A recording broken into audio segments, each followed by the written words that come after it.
morning one and all. My name is Tejasvi. Second class D section.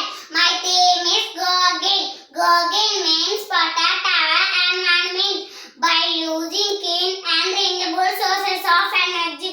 This is windmill. It uses wind energy. This is solar panel. It uses solar energy. Both are renewable sources of energy. Don't use plastic because it will not decompose and pollute our nature.